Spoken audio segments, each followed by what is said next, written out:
మా చెల్లెలు పసుపు కుంకాలు తుడిచేద్దామనుకున్నావా?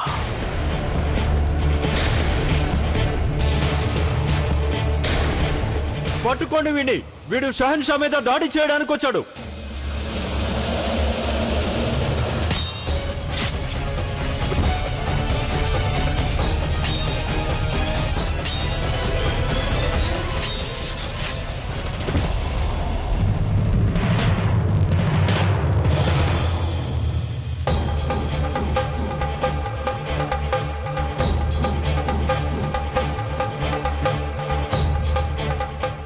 ఎవరు నువ్వు? ఏం చెయ్యాలని వచ్చావు ఇక్కడికి? ఎవరు పంపించారు నిన్ను?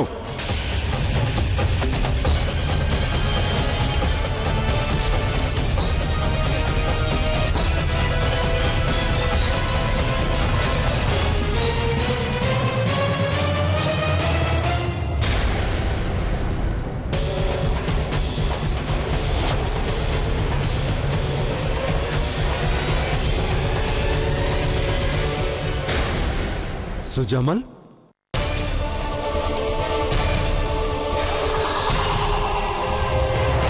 పట్టుకోండి, పట్టుకోండి వాణ్ణి. అతను సుజామల్ షహన్షా మీద దాడి చేయడానికి వచ్చాడు. ఏమైంది? ఏం జరుగుతుంది? వాడు ఆ పారిపోతున్న వాడెవడు? సుజామల్, మన నమ్మకస్తుడైన సేవకుడు వాణ్ణి గుర్తించాడు. దాంతో వాణ్ణి చంపేశాడు. అతను ఇక్కడికి ఎందుకు వచ్చాడు? ఇంకెందుకు వస్తాడు బాద్షా? మిమ్మల్ని హతమార్చడానికే వచ్చుంటాడు. ఖాన్ సాబ్ వాడి ఎట్టి పరిస్థితుల్లోనూ తప్పించుకోకూడదు. వాడిని నా ముందు హాజరుపరచండి. నాకు ముందే అందిన సమాచారం ప్రకారం అబుల్ మాలిక్ తన సహచరులు కొందరితో కలిసి తమని హతమార్చాలనుకున్నారు. ఆ సుజామల్ అబుల్ మాలిక్తో కుమ్మక్కయ్యాడని నాకు తెలియదు హుజూర్. ఈ ప్రాంతం అంతా బాగా గాలించండి. నా కళ్ళ ముందు వాడి శవం కనిపించాలి. అంటే వాడు మమ్మల్ని హతమార్చాలని ఇక్కడికి వచ్చాడు. అవును హుజూర్. సైనికులారా పదండి.